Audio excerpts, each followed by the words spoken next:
Assalamualaikum warahmatullahi wabarakatuh. Perkenalkan, nama saya Mirna dari Akuntansi Keuangan Perusahaan kelas 3C. Baiklah, dalam video ini saya akan menjelaskan struktur organisasi perusahaan manufaktur. Baiklah, sebelumnya saya akan menjelaskan bagaimana saya membuat flowchart ini. Pertama saya klik di menu insert dan pilih save, dan untuk membuat bagian direksi dan yang lainnya saya menggunakan rounded rectangle. Untuk selanjutnya, ini adalah salah satu penghubung antara direksi dan direktur utama. Saya menggunakan row karena direksi ini kan adalah kepala dari seluruh perusahaan atau yang memeriksa sebuah perusahaan tersebut. Selanjutnya sama, dan untuk yang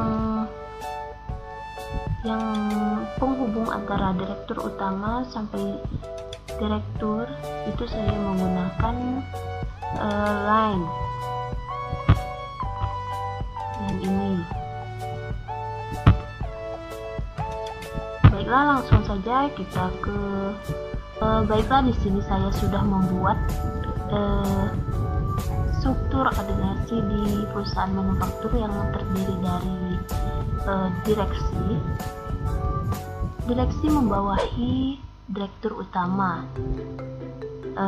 Direktur utama, selanjutnya ada direktur keuangan. Direktur utama membawahi direktur. Di samping itu, direktur mempunyai tugas bersama dengan direktur personalia. Selanjutnya, direktur juga membawahi beberapa manajer, yang diantaranya ada manajer, selanjutnya manajer pemasaran, selanjutnya manajer personal. Di samping itu ada juga manajer, yaitu saling ketergantungan dengan manajer di samping. Ada manajer publik sama dengan manajer pemasaran, yaitu saling ketergantungan, dan manajer ADM dan gudang, yaitu ada ketergantungan dengan manajer personal. Selanjutnya ada divisi. Divisi ini merupakan struktur yang paling terakhir dalam organisasi perusahaan manufaktur ini. Divisi secara umum bertanggung jawab membawahi bidang tugas masing-masing. Divisi sendiri beberapa menjadi divisi. Ada di sini saya tidak mencantumkan hanya divisi saja karena bagian ini adalah kepala bidang dari divisi lainnya. Selanjutnya saya akan menjelaskan tugas dari dewan direksi ini.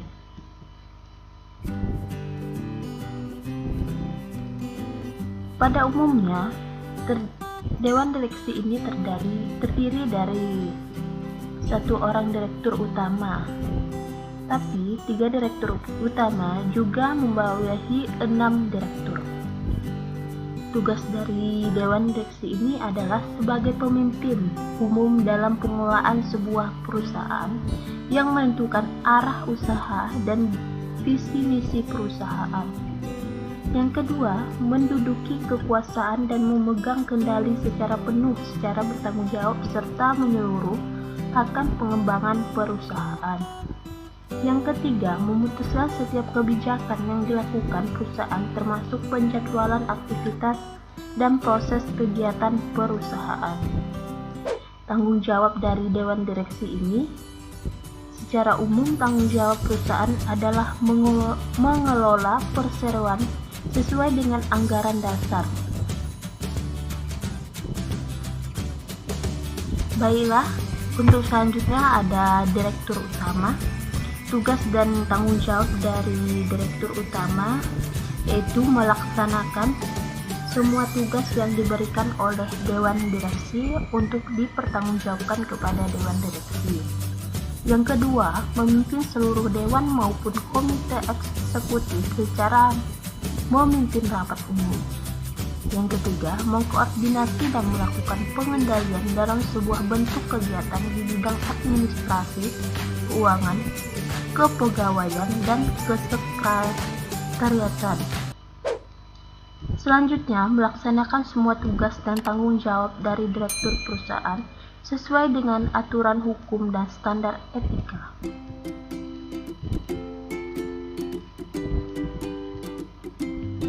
Direktur utama membawahi direktur. Tugas dan tanggung jawab seorang direktur atau pemimpin perusahaan adalah menetapkan tujuan dan visi misi dari setiap manajer yang berada di bawahnya, menentukan dan memutuskan prosedur perusahaan pada tiap manajer untuk mencapai target yang ditargetkan perusahaan. Selanjutnya, melakukan pengawasan, pengendalian, dan koordinasi terhadap semua kegiatan manajer secara berkala dan pertanggungjawabannya. Selanjutnya, merancang dan menetapkan semua kebijakan operasional perusahaan dalam jangka pendek. Selanjutnya, ramuan, pemberhentian, atau mutasi karyawan beserta gajinya. Selanjutnya, direktur juga harus bertanggung jawab atas semua kerugian perusahaan jika kerugian tersebut tidak menjalankan berdasarkan tujuan dan anggaran. Selanjutnya di sini ada direktur keuangan.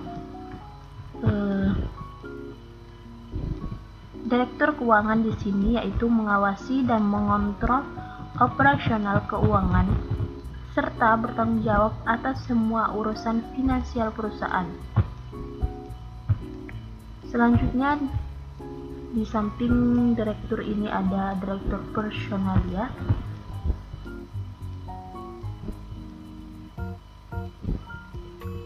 Direktur personalia ini melaksanakan kebutuhan administrasi dan kepegawaian serta pembinaan pengembangan staf administrasi.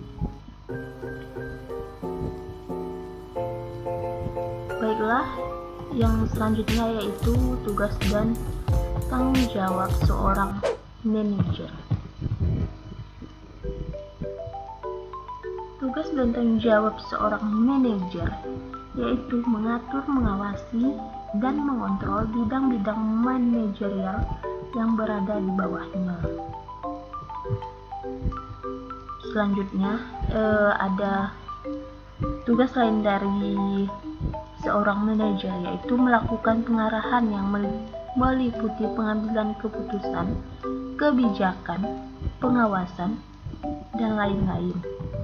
Yang kedua, desain organisasi dan pekerjaannya, melaksanakan seleksi pelatihan, penilaian, dan pengembangan, menerapkan sistem komunikasi, pengendalian, dan reward pada operasional.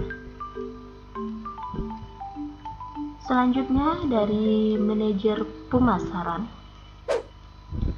Tugas dan tanggung jawab seorang manajer pemasaran yaitu menangani semua hal yang berkaitan dengan promosi dan penjualan produk atau jasa perusahaan, sehingga seorang manajer pemasaran ini harus bisa memastikan bisnis dari memberikan informasi atau mengenalkan perusahaan sampai tahap mulai pelanggan.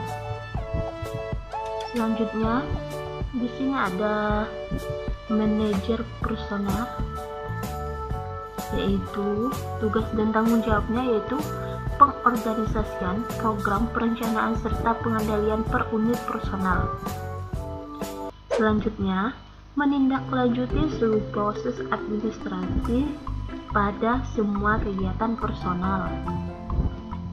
Selanjutnya, melaksanakan tugas dan prosedur rekrutmen pegawai yang meliputi searching, interview, tes, dan selection.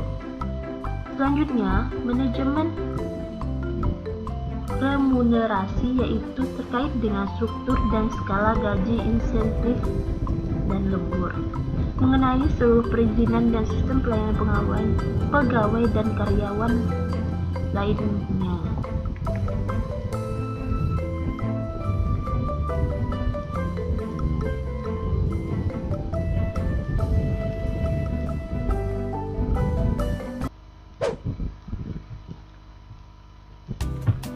Di sini ada juga manajer produksi.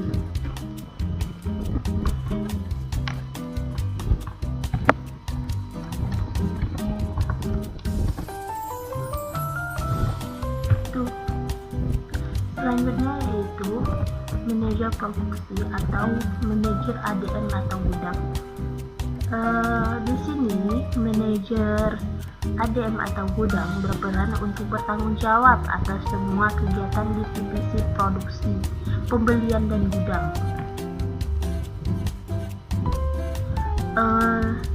Fungsi dari ADM dan gudang ini mengkoordinasi dan mengarahkan tiap-tiap bagian di bawahnya untuk mencapai tujuan dan target yang telah ditetapkan perusahaan. Yang kedua, bersama-sama dengan supervisor mengulangi masalah yang muncul pada proses produksi. Dan selanjutnya yaitu tanggung jawab langsung kepada rektur dan melaporkannya secara berkala. Nah, ADM dan gudang ini bertanggung jawab kepada direktur di sini yang sudah membawahi manajer dari manajer pemasaran, manajer personal, manajer produksi, manajer publik, dan yang terakhir untuk melaporkan dari seluruh produksi yaitu bagian manajer ADM dan gudang. Selanjutnya di sini kan ada yang membawa manajer, dari semua manajer di sini membawahi divisi. Divisi adalah kepala departemen tersebut yang diberikan perintah penuh oleh manajer.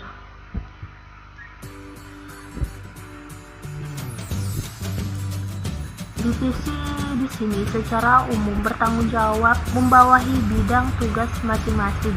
Divisi sendiri dibagi beberapa bagian lagi seperti divisi humas, pemasaran, personal, dan lain-lainnya. Yang di sini, nah divisi inilah yang secara langsung membawahi langsung para staf, karyawan, dan pekerja lainnya. Baiklah, sekian dari penjelasan saya. Mohon maaf atas kata-kata yang kurang berkenan. Saya akhiri. Wassalamualaikum warahmatullahi wabarakatuh.